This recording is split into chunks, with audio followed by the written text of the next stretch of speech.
Hey everybody, how you doing? I'm Kat Bailey, and today we'll be streaming Darkest Dungeon, the early access RPG by Red Hook Entertainment, or Red Hook Studios, I suppose. Hello, Grey Magi and Gordalot and Winged Nazgul and Lord Bobtree. Welcome to the stream.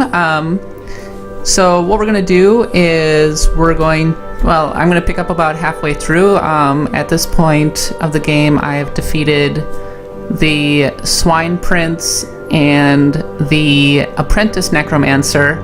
I have a decent party. I'm kind of building my way up to fighting additional bosses. So we're just going to walk through the game and talk a bit about some of the strategies and just talk about the game in general. And if you have anything you want to add, just say hello in the chat. And hi, Jason Wilson. How are you doing? Thanks for joining me. Alright, Darkest Dungeon. Let's go. So as you can see, I have two games. Interestingly enough, I started the first game. Caused this great foulness. Yes, and it is shameful that I must rely upon you to set it right. Yes, the narrator likes to talk a lot. I started my first game, stopped midway through because I thought I'd kind of hit a bottleneck, started a second game, got stuck in the second game, and started a new game. So here we are, I went back to the first game and actually had a bit more success. By the way, let me know how I sound over the stream. Just want to make sure that y'all can hear me. Alright, so anyway, here is the estate where everything serves as a hub. As you can see, I've got a full roster of various characters. I had a pretty tough run through my last level, so you can see that a good chunk of my party is a little crazy right now. Oh good, I'm glad you think so, Cobalt60. Oh, and by the way, welcome to the stream, thank you. So I've got them like partying it up and praying and that sort of thing. But they were my backup party, so I should be able to trot out my regular party now, which consists of Highwayman. I really like the Highwayman because he can he deals up a lot of damage and he has good mobility, as you'll see. And you can see these quirks right here give them different abilities. And then, of course, you have the downsides like intense craving for alcohol. So it's some straight up Dungeons and Dragons stuff. I like the Mercenary in the third slot because he can just do a lot of damage. He's especially useful for bosses. And finally, I've got my Crusader right here. My Crusader just generally also does damage. He's useful for healing stress at times, so I like to keep him. And for a while I was using an Occultist primarily for burst healing and that sort of thing, but lately I've been using a Vestal. And she's been really good for me. I got her Divine Grace healing up to level 3, so she's doing 5 or 6 points of healing with every turn, which doesn't sound like much, but in a game like Darkest Dungeon it's really good. Jason was talking about he's feeling like the Highwayman helps a lot with traps as well. I mean, since he's kind of a rogue, like, you would naturally assume that, right? So I got a lot of trinkets here. A lot of them have such a high downside that they're not necessarily good to use. Blight Amulet's pretty good. I like the ability to bleed. Let's see what else we got here. I think I've equipped most of the ones that are useful to me. The inventory management can be a little fussy at times. Here we go. They're still on my old characters, of course. I got this Sun Ring against the Swine Prince. And yes. This one raises stress, but it really improves damage, so it can be useful in that regard. Anyway, because I have so many items that strongly encourage you to have the sun out, I like to bring a lot of torches and that sort of thing. And let's scout. I like being able to scout. Scouting is very helpful in this game. Alright, provisioning time. So I always bring a shovel, because if you don't bring a shovel, there's a really good chance that you'll run into a pile of dirt, and you will get a lot of stress and some damage off that. It's not necessarily good. I bring 3 torches. Because this is a short dungeon, I'm going to bring 8 food. I initially thought you were supposed to use the food kind of more for healing, but that's not actually the case at all. It just, you bring it along to keep your party from getting too stressed out. And some bandages and some anti-venom to help out. Luckily, if your party gets poisoned, you're not too screwed. One of the things is money is fairly important in this game for upgrading your characters and everything. So you don't want to spend a huge amount of money on provisions. You really want to bring just enough along to kind of get along. And if you... Oh, you know, I totally didn't even pay attention to which area I selected. Well, so this is going to be interesting. The fiends must be driven back. And what better place to begin than the seat of our noble line? So as you can see, I'm working my way through the dungeon. When you check packs... Oh, see? Giant pile right here. Even the cold stone seems bent on preventing passage. So I use my shovel immediately.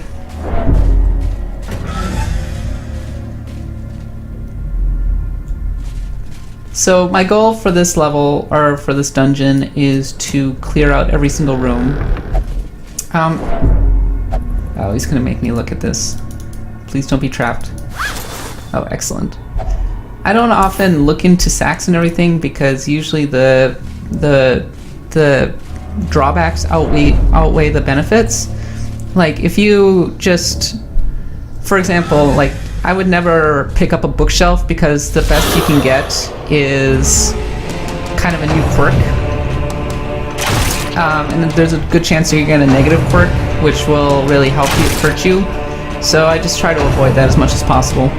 So these are new enemies. I haven't fought these guys before, but I mean, he has 64 damage, so that's kind of nasty.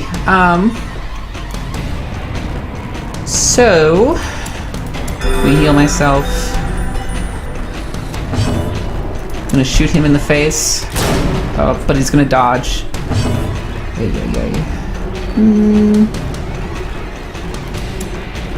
So one of the things is, because he's so big, he can block the guys behind him. And it's tempting to use stun every single turn, but the problem is that when they stop being stunned, they can end up being even stronger, and which really sucks. So I'm just gonna whack him with my sword. And I'm gonna mark him for death, so that I can do a lot more damage. Status elements make a big difference in this game. You'll have enemies that will constantly be poisoning you and that sort of thing, which is kind of the worst. So now that I have him marked, I can do kind of the combo move, which is collect bounty, which does a bit more damage. You definitely want that double digits. So another thing that's really important about the battle system in this game, and I think is pretty cool, is that positioning is really important. That's why I have my Vestal in the back, etc. And to be able to use his point-blank shot attack, the Highwayman has to be at the front. So that's why I use my Duelist Advanced to deal some damage and then come right back up.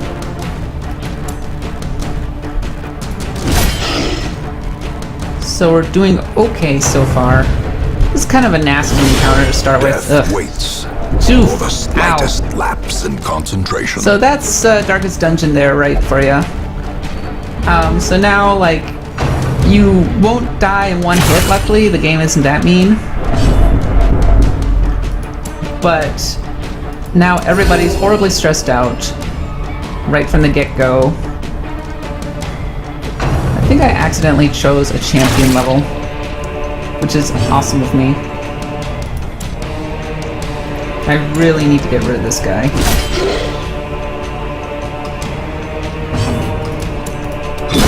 And A he's gone. victory. Perhaps the turning point.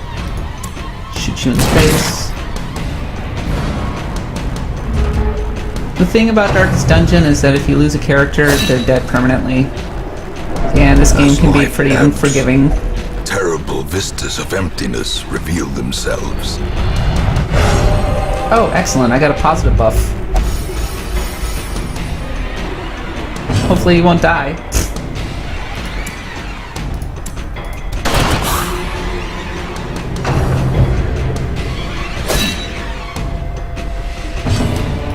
Hopefully you won't be witnessing the rather embarrassing death of my highwayman. Well struck. As the fiend falls, a faint hope blossoms. A powerful blow.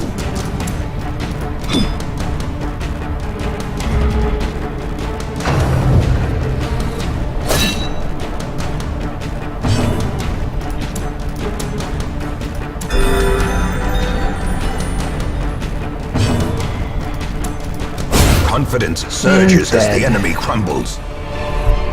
That went about as badly as possible. So, my highwayman is a little messed up right now, but his stress went way down. Oh, and the quest is complete. That was a really short dungeon. Okay then. Awesome. That was really short. Only one room. So the dungeons are randomly generated, so it varies, but More bones return to rest. Devils remanded to their abyss. so I get a bunch of heirlooms. These heirlooms are really useful for upgrading everything. And I get some experience. It's important that you be able to level up your adventurer so that you can go back to town and keep spending money on them. In truth, I cannot tell how much time has passed since I sent that letter. Apparently my gesture is no longer masochistic. That's good.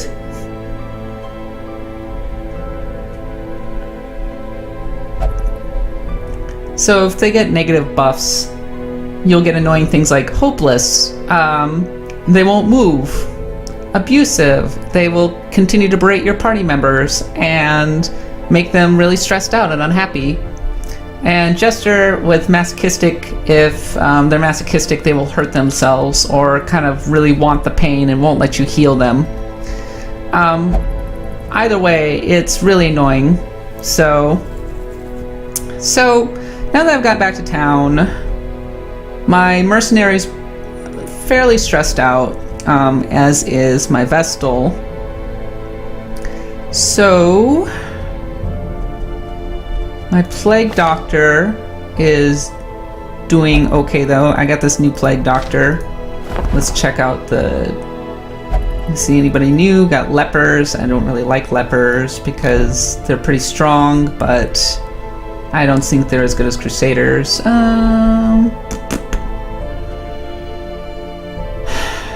Just gonna hold off a little bit on upgrading everything. See, one of the things is you have to go through, and to be able to continue upgrading your characters, you need to be able to get different heirlooms, and I need a lot more deeds. Deeds are really hard to get, and they're your usual bottleneck at the beginning. On the other hand, I have been able to improve my abilities a lot throughout the game, so there is that. And to be able to actually to actually become eligible for an upgrade, you have to keep them alive long enough that they will be able to get up to level 1 and level 2, that sort of thing. So anyway, what do we got here? These are really hard. Champion level. It's veteran. Well, so I'm guessing that level 3 means that it is suggesting that I use a level 3 party, and I only have guys up to level 2, so I'm going to kind of stick with level 1 stuff right now. And let's see, my highwayman is doing okay, so I'm going to bring him.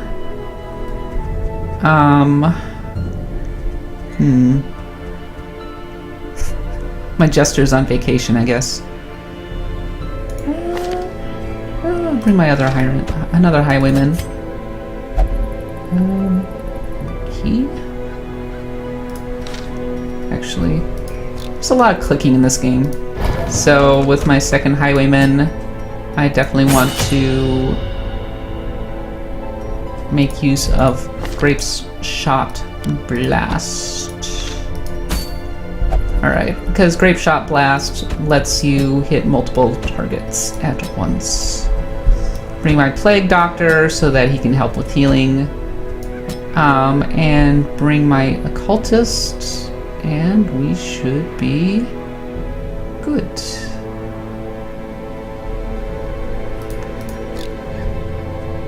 And actually, I'm going to have my Vestal praying. Can she... Manic for money? Oh, yeah, she only drinks. She's a crazy alcoholic. And the caretaker's at the bar, because of course the caretaker's at the bar. Sorry for that little digression. Guess I can't de-stress my Vestal. But that's fine. So, let's continue. Down we go. Same as before, 8 food, shovel. Oh, well, I don't really need these because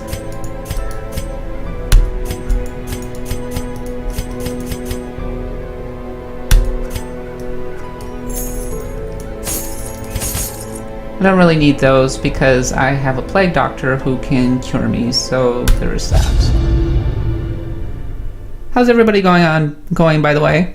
Has anybody had a chance to play Darkest Dungeon? And if you have, I'm curious to hear what you think. And if you want to see more info about Darkest Dungeon, you can go over to usgamer.net and check out my breakdown of it and how it does an interesting job of subverting RPGs. Alright, here we go. To prosecute our war against the swine, we must first scout their squalid homes. Yes.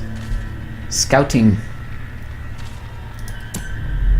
So this one, I want to visit as many rooms as possible. Ah, another giant Such pile. blockages are unsurprising. These tunnels predate even the earliest settlers.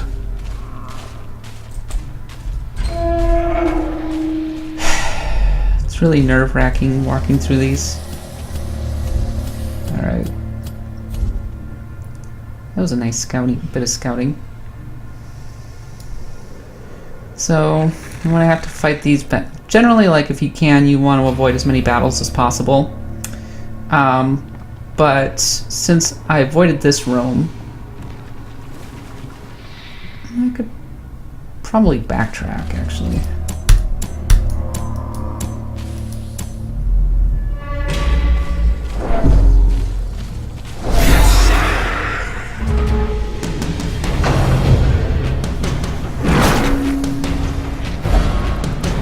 Dang.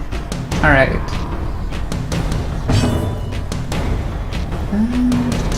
Oh, crap, I forgot to use his Abyssal Artillery, or whatever. Well, might as well stab him in the face. And then... Confidence surges as the enemy crumbles.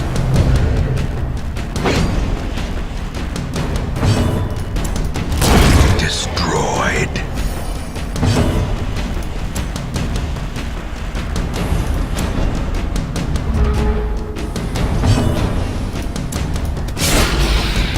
the main thing that's annoying about these guys is that they like raise stress and they will make your party bleed.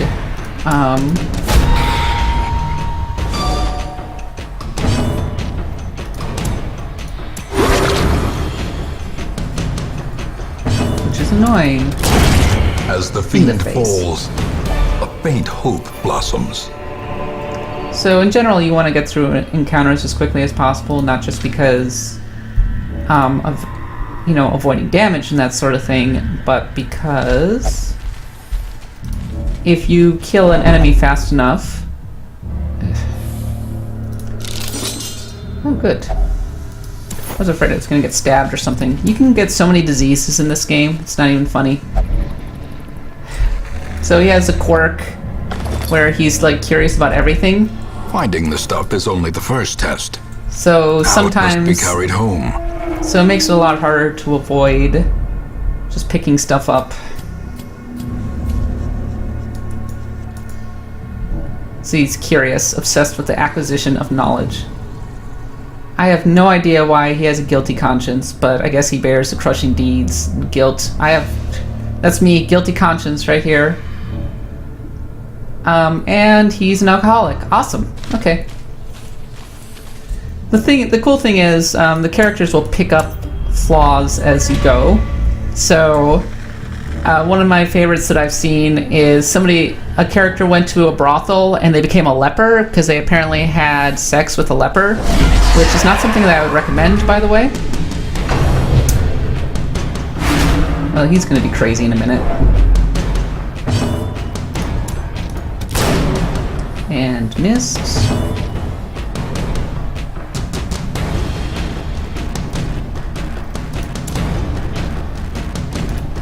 A devastating blow.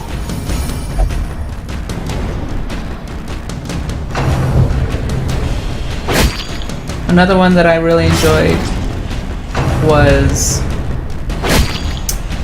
I lost most of my party to Eldritch Abominations, and as a consequence, the lone survivor really hated Eldritch things from that point on. So I thought that was kind of cool. Die. Decimated.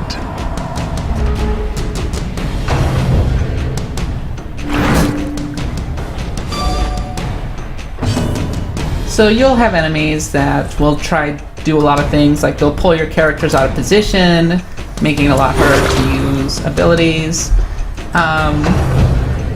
They will cause your character to bleed, which will make them lose health steadily. Stuff like that. And you can do the same thing to them. Press this advantage. Give them no quarter.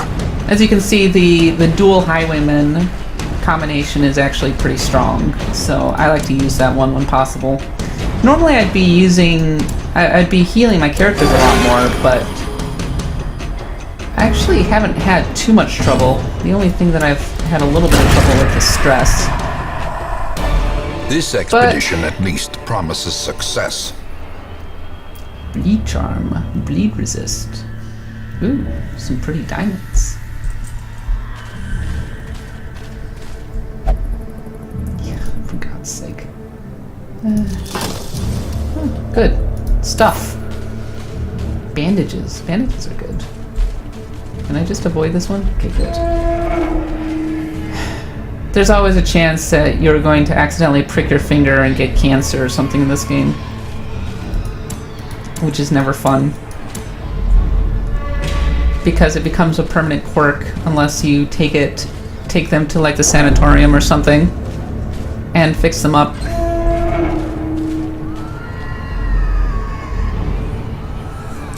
Why don't you just spend the extra money on getting it early access Cobalt 60? Yeah.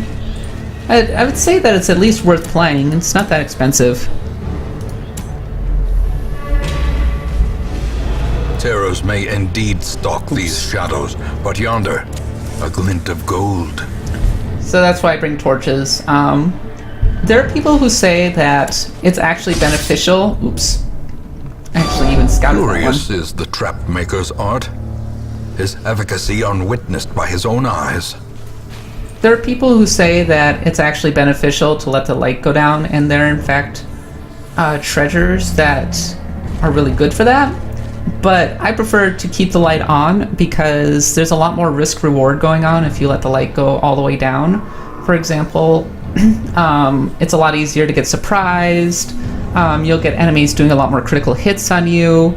And if you run into enemies that are doing entire party attacks and they're getting critical hits, you can find yourself in a situation where you're getting your entire party wiped really quickly. So while you are getting more critical hits and you are also getting more surprises, there's just way too much risk reward going on there for my comfort. And this is a game where you live and you die by random number generators. So it's really kind of best not to tempt fate in that regard. Ooh. I'm stupid. It didn't do that much damage, just kind of made him more stressed out.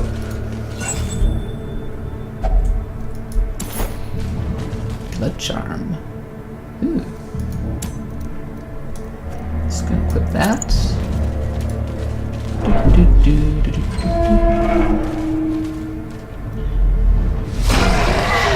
Ugh. So one thing this game is really effective at is making the horrible abominations seem actually really horrible. But maybe it's because I don't like pigs. See, I watched Willow growing up, and I always found that movie a little gross. Yeah.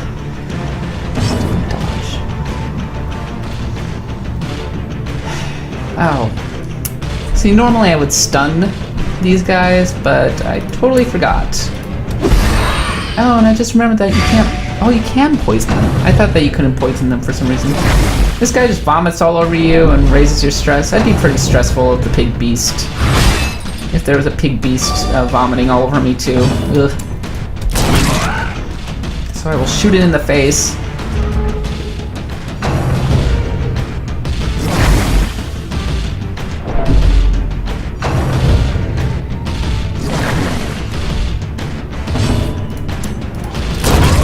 Obliterated.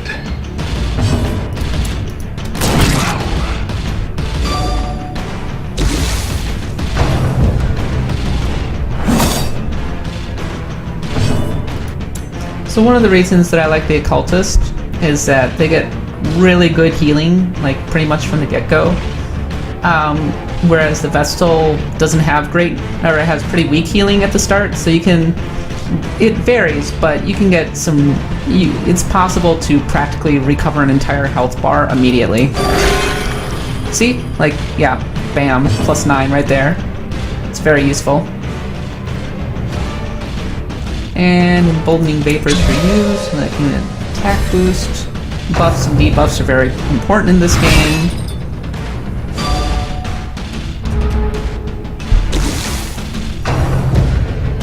Jason makes a salient point that you get more loot when it's darker, you can find a sweet spot in which you get more loot, but no extra crits or surprises. Oh, what's the sweet spot, Jason? I'm kind of actually curious to hear your thoughts on that. While I shoot these pigs in the face! Jeez. Okay.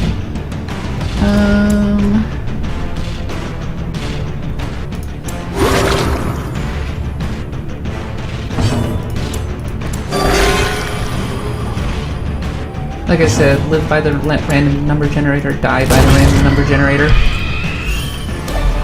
There we go. As victories mount, so too will resistance. And I got some deeds. Onward and upward. You know what's interesting is that the short dungeons actually seem a little more forgiving, but in reality, I prefer the medium dungeons because in the medium dungeons, you can camp. Darkness closes in, haunting the hearts of men. Haunting the hearts of men.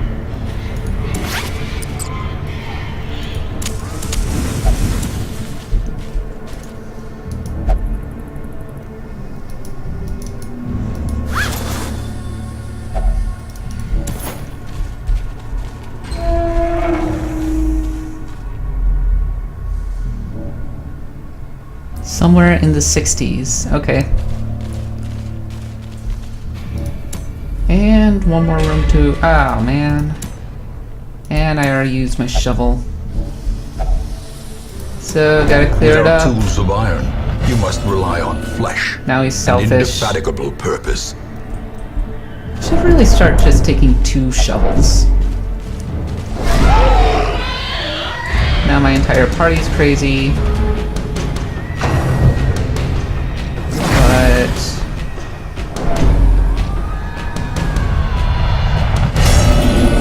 they're all selfish now.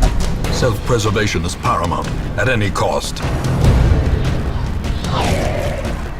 This is where it always gets really dicey at the end.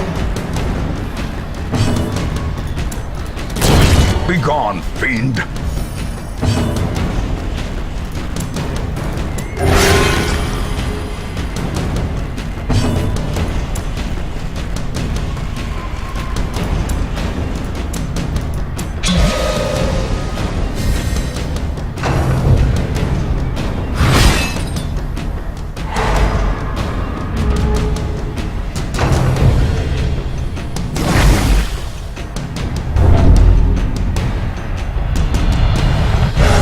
Yeah, good buff.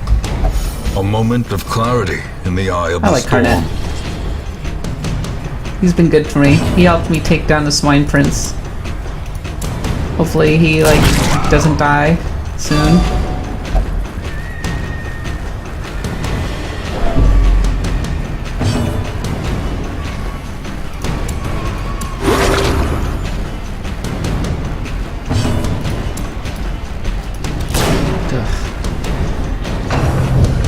I had one battle where I seriously, I swear to God, missed like 6 times in a row. It was against rabid dogs, which got really tiresome. Oh yeah, I got the runs now. Good. I swear to God, like my entire, half my roster has the runs.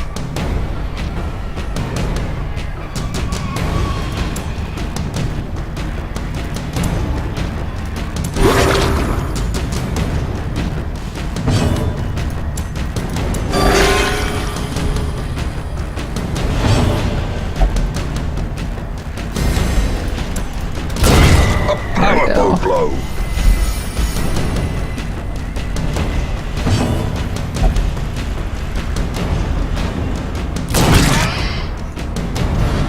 That, I guess he did that on his own. Good for him.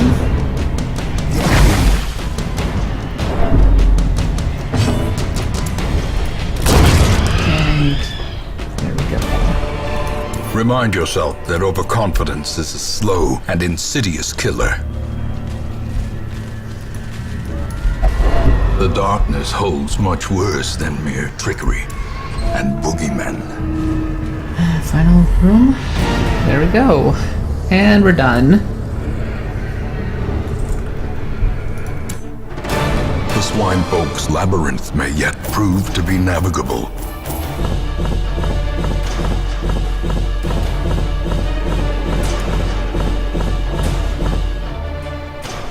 I've actually been on a pretty good run lately.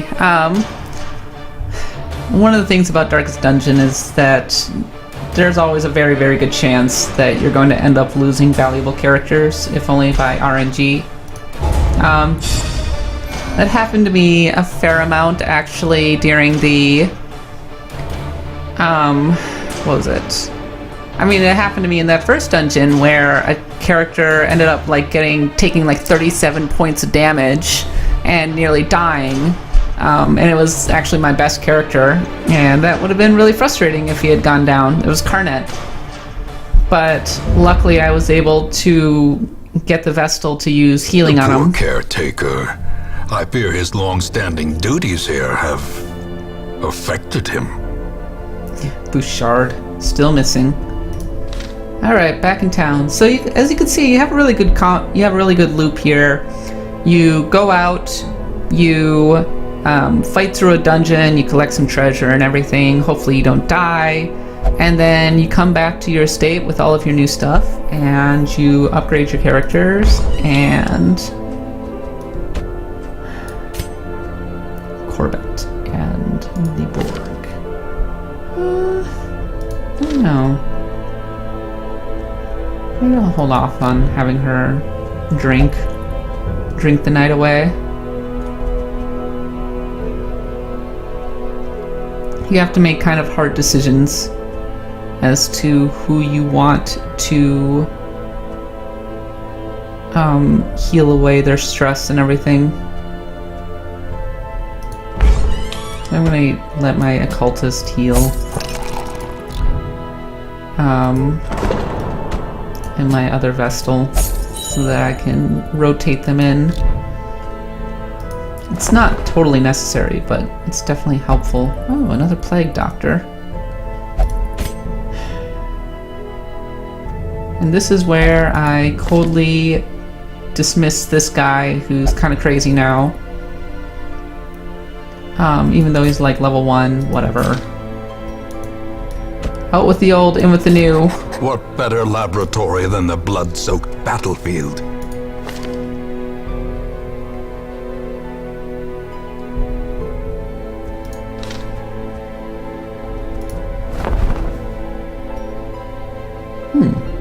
No. So it's a lot of these items reduce damage, which is kind of unfortunate. Anyway, if you are just joining us, I am currently in the middle of playing through Darkest Dungeon. I just completed 2 dungeons, and having relatively good luck. And I am back at my estate, looking at my characters and thinking in terms of upgrading them.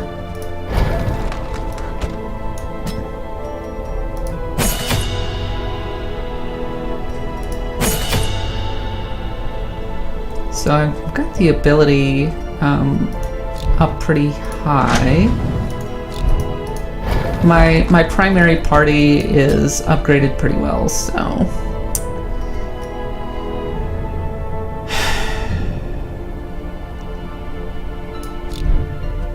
So, back onto the trail. So, the ultimate goal, if you're wondering, is to continue going through the dungeons until you eventually clear a path to the boss, and then you defeat the boss. And your ultimate goals are kind of like listed right here. So I guess I still have to fight the Swine King. I've already defeated the Swine Prince. I gotta defeat the Swine King and the Necromancer. I've defeated the Apprentice Necromancer. So hence like that you go through the different ruins. Different ruins yield different treasure, but also have different enemies. And because this is early access, not all of the stuff is open up yet, but it's a good start. So, oh, here's a medium one. So this is a good opportunity to show kind of camping and everything. I am actually going to leave my mercenary at home today. Bring along this guy. Does he have battlefield medicine? No, I have to go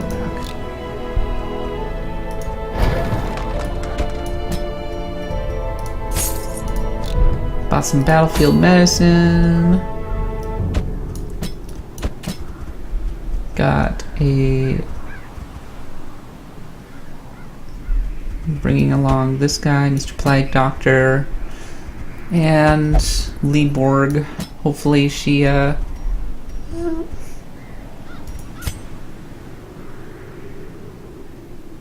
not sure. More damage? Yeah, screw it. And then I always have an opportunity to camp. Since I'm going on a longer journey, a couple of shovels. I usually bring 16 food in this instance, because this way I can be guaranteed the ability to eat twice and then plus have a feast during my camp. And if you have a feast during camp, you will recover quite a bit of stress and health. So that's why I bring a lot of food when I go on a medium journey. And I got my firewood. So the goal with a medium journey is to basically hold out as long as you can before finally breaking down and camping. Because camping is when you recover a lot of health and a lot of abilities, Corruption and has soaked the soil, sapping all good life from these groves. Let us burn out this evil. this is also an area where, or it's this kind of quest where it's good to have a lot of scouting. Ooh, another shovel. Good, because I just ran into a shovel. Nature herself, a victim to the spreading corruption, malformed with misintent.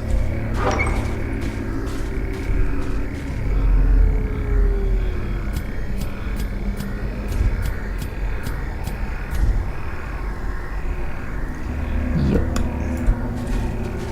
Scouting's really useful because then you can be able to see which areas have enemies in them. And in this kind of...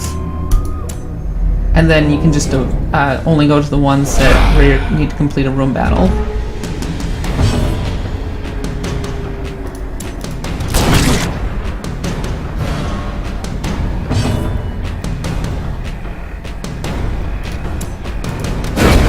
As the fiend falls, a faint hope blossoms. See, it's those guys that can do a lot of damage. Reeling, about to break. And my stress has already gone crazy. Mortality clarified in a single strike. How quickly the tide turns. Oh, I took the wrong damn Crusader. Ah, figures. What I get for not paying attention.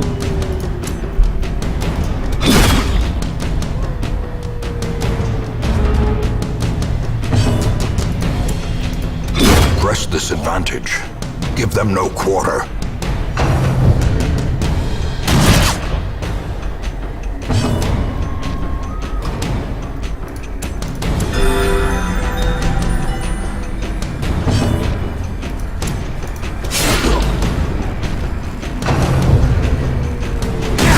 Such a terrible assault cannot be left unanswered.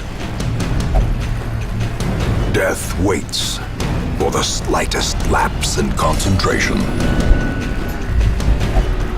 And here we go. The annoying thing is you can't fix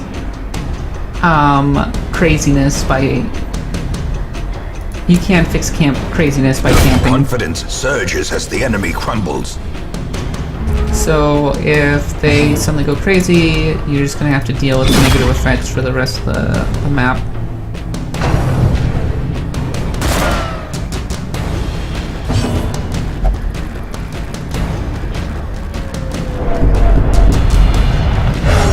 Oh, nice. Many fall in the face of chaos, but not this one. Not today.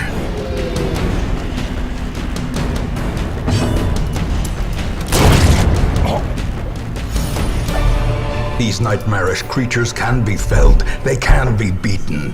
Since this party has already had like a lot of stress and I've basically only just getting started, I'm just gonna continue to the next room.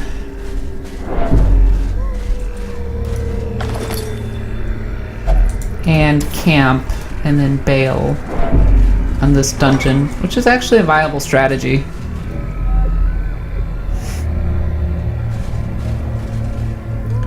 So, camping. Circle in the dark. The battle may yet be won.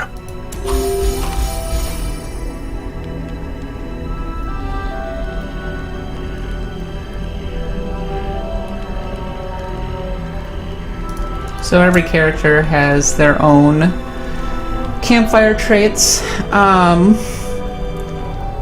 For example, he's an unshakable leader, so he can recover everybody's health, stress.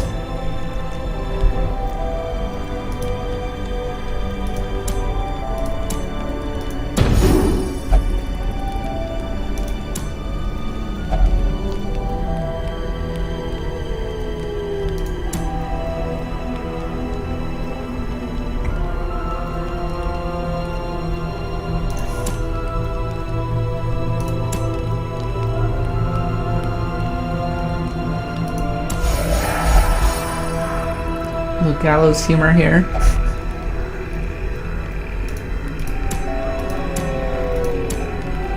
And rest. And then you have to hope that you don't get ambushed by an enemy.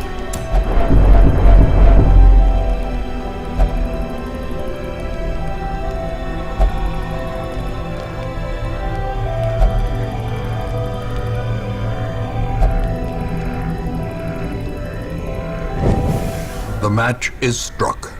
A blazing star is born. So, while the rest of my party is doing pretty well, and she's fully healed, the fact that she's selfish means that it's going to increase her, the rest of the party's stress pretty rapidly. In which case, bad things potentially have the chance to happen. So, I'm gonna bail out and reconstitute my party, kind of. The nice thing is, tests the metal of heart, brain, and body. the nice thing is that I still get treasure and everything from the journey, so it's not a total loss.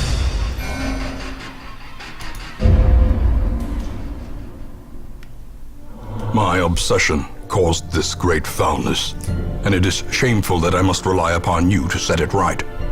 If you have any questions, by the way, about Darkest Dungeon that you want me to answer in the chat, just put it in there. Obviously I'm paying attention, so... So my occultist lost 500 gold after becoming tipsy and buying a round for the house. Good job, Kylie. That's one of the problems of sending on your guy on a drunken bender. Oh, that's where Bouchard was. He was on a drunken bender. I love these activity logs. They're hilarious. And since she's a lush, nope, she can't. So I'm just gonna have to use Corbett instead.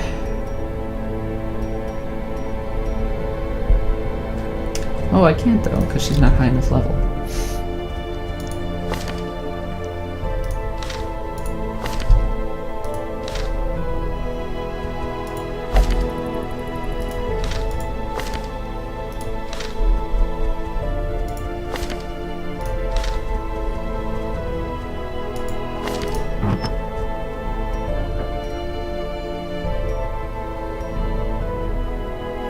See, I'm tempted to use this one, but the problem is that it hurts stress, but it does help speed and damage.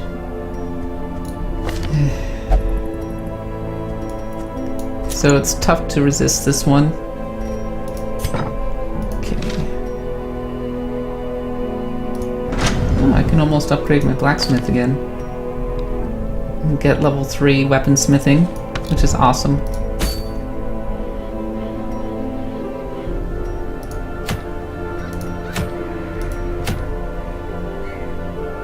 Purify the mines. Done and done. My guys are a little stressed out right now. Corbett.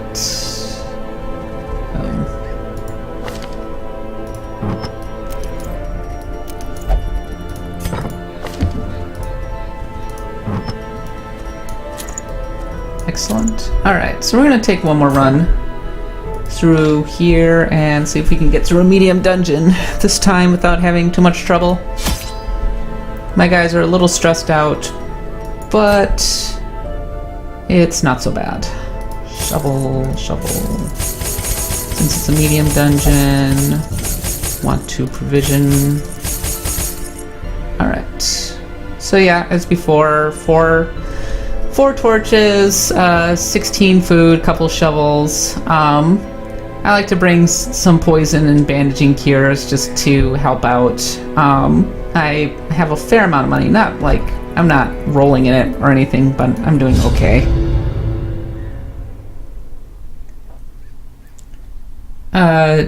Yeah, Jabalad. Jabalad's saying that he hasn't seen this game before and it looks awesome. It is pretty sweet. I've been pretty... Can the defiled be consecrated? Can the fallen find rest? I've been pretty hooked on it for a while now. So in this dungeon, my goal is to find 3 corrupted altars, which actually usually isn't that hard, and purify them. So this is another instance where scouting is really helpful. Ugh, giant maggots. As I mentioned before, they do a really good... About to break. Jesus.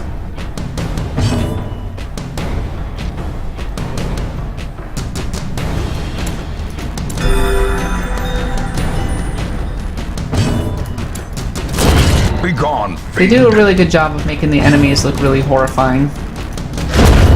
Executed with impunity.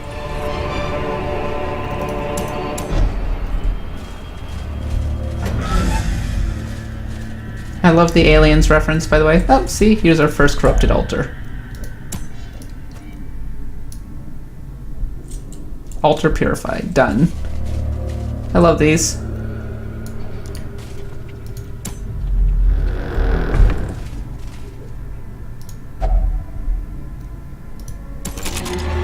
Trapped. Sick. And that's why you bring the venom. Not that, like, if they get poisoned, it wears off eventually, so it's not like you have constant damage over time, it's just annoying. Yeah, Jabalad's saying that he really digs the art style. I'm very partial to it as well. And I just got surprised, so my entire party's been reshuffled, which is super annoying.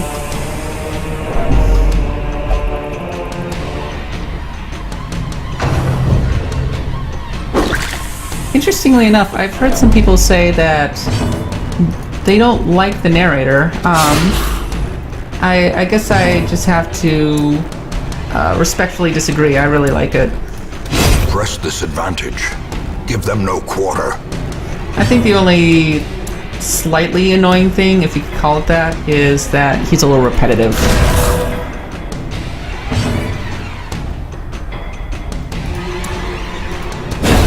As the fiend falls, a faint hope blossoms.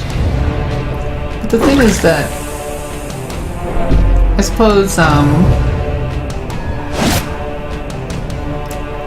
I just haven't really noticed the repetition. Confidence surges as the enemy crumbles.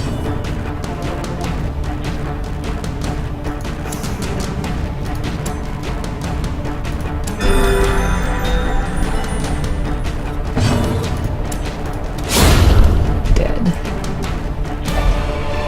Remind yourself that overconfidence is a slow and insidious killer. Jeez, what a killjoy.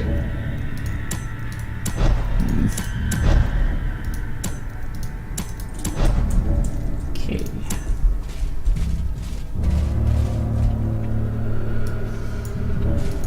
Hopefully there's nothing right here. Oh, second one, hooray!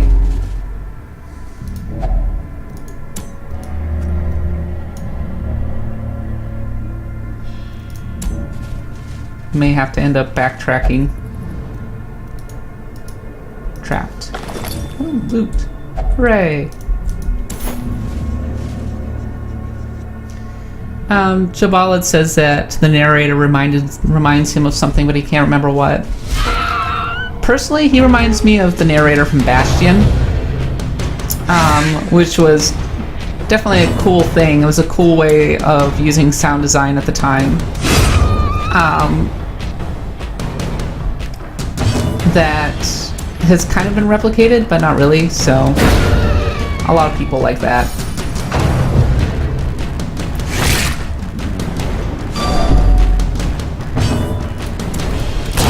Shoot it. Burn it with fire. Ugh.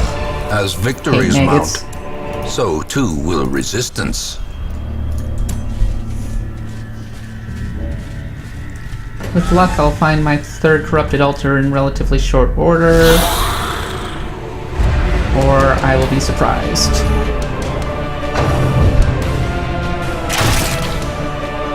And shot in the face repeatedly. Death waits for the slightest lapse in concentration.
Immortality clarified in a single strike.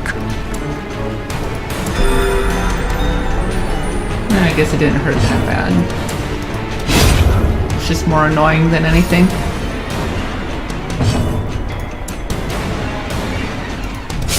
Though I'm sure my Highwindman wasn't too happy about it.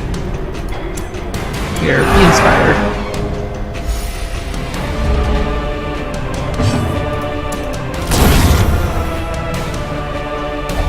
This expedition at least promises success. One thing I will say, Jabalid, is that while it's a good game, it's still in early access and there's definitely some like work still left to be done. So keep that in mind. Oh, okay, so here's another altar right here. Perfecto. Are you kidding me?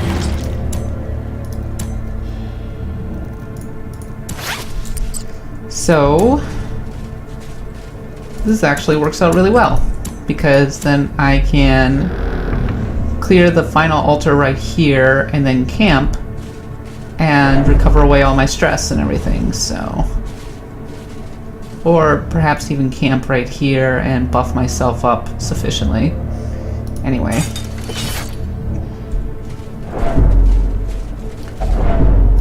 So that's why you need to bring the extra food. Otherwise, if your guys are starving, their stress goes crazy.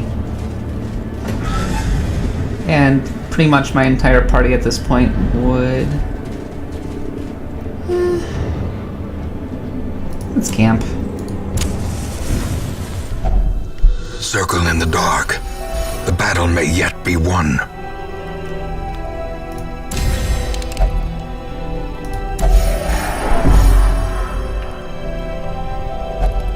Little gallows humor to help everybody out.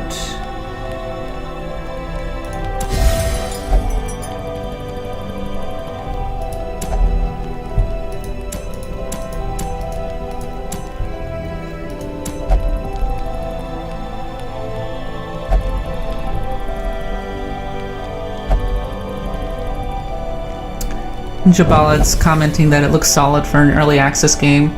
Ah, crap. And that's the disadvantage of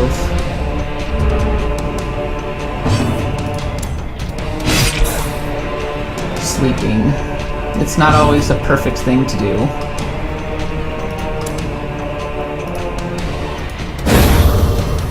Because you can get jumped when you wake up. And just pretty much wind up losing everything that you got from doing this, though I'm mostly doing okay, so there is that. I'm using Inspiring Cry to keep the stress down.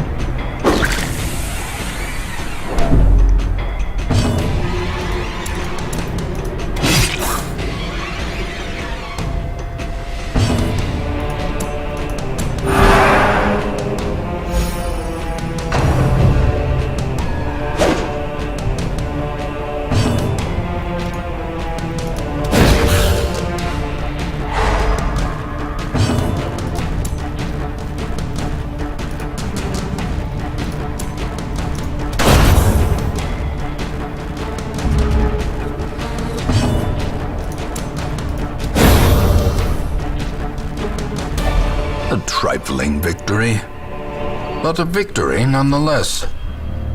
Jabalad's mentioning that The light, the promise of safety. he has a bunch of early access games that he's enjoying. I guess it varies. Developers are slowly but surely kind of getting the hang of what they want from early access and being able to interact with the community. I think the main key to a really good early access game is, first of all, to be playable,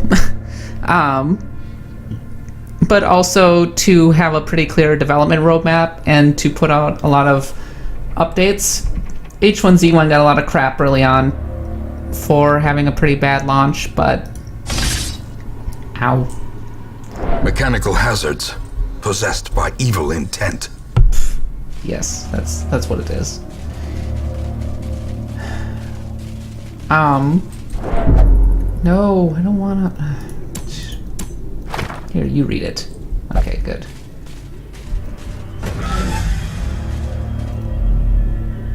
And here we are. I probably just could have camped here, but whatever. And in fact, it would have been better for me. But so it goes.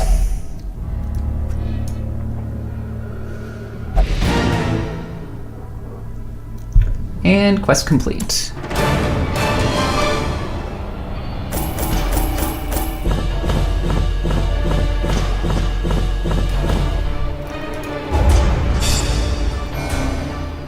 Hooray! So my highwayman and my champion are both up to level 3. My mercenary's almost up to level 3, which means I can go back to town. I see something long absent in the sunken faces of passers-by. A glimmer of hope. So now I can continue upgrading my... Oh, I have to... Weaponsmithing, level 3. So now he has level 3 guns, which is awesome. And also I can take my highwayman to here.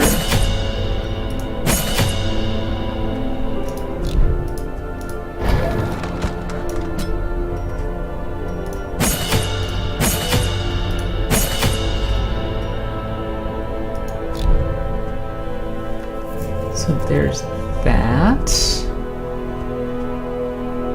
Is the damn caretaker still drinking? So I'm gonna just have to send her for meditation. Pretty much everybody's okay for stress. Maybe a little more stressed out than I would like. But not too bad. And what's next? Oh, yeah, I can take on the Necromancer. So that's really exciting because he is another boss that you have to fight. So yeah, you kind of get the idea, the general flow of the game. You steadily recruit heroes, you build them up. Once you have enough money, you continue going through the dungeons until you unlock a boss, and then you fight the boss.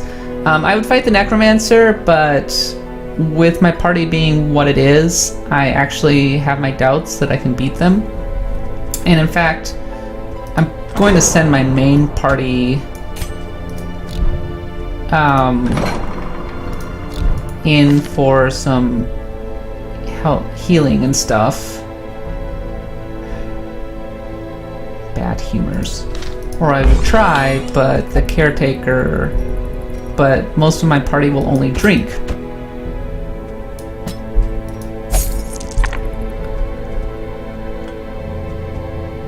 Because they are all lushes. But that's part of the game. See, known cheat, not allowed to gamble. Anemic and fragile.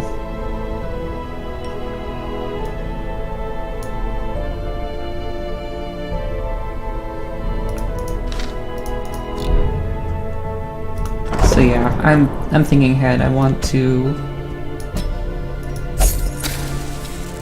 have a party that's like pretty much ready to go when it comes time to fight the Necromancer. And I will use my secondary party. Man, I'm getting a lot of Crusaders. That's one of the things with the Stagecoach. You'll get a lot of characters who come in of a certain class. Like, I haven't seen a highwayman in ages. And certain ones are really rare, like Bounty Hunter never seems to come in. So you have to be really protective of your bounty hunters because they're really good. They can do things like mark for death. So in any case, that is the extent of my stream.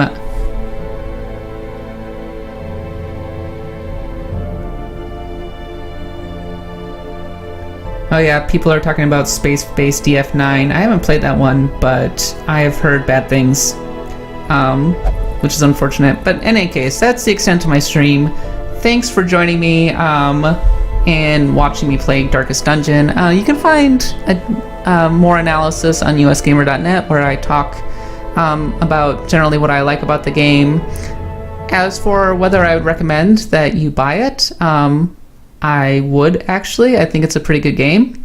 Though you may want to wait until the full version launches, because as it is, it's content incomplete and it's a little unbalanced right now. Hopefully there will be more content patches coming out soon.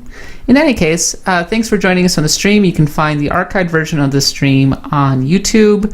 You can please follow us and subscribe to our Twitch channel. We would really appreciate it for further updates. We stream every Tuesday and Thursday, and on Thursday, Bob and I are going to be continuing our Bayonetta 2 long play, which is really exciting. So come and look forward to that. And if you want to see the first 2 parts of our Bayonetta 2 long play, you can find them on our website, USGamerNet. I've been Kat Bailey, and I will be seeing you again on Thursday. Until then, happy gaming.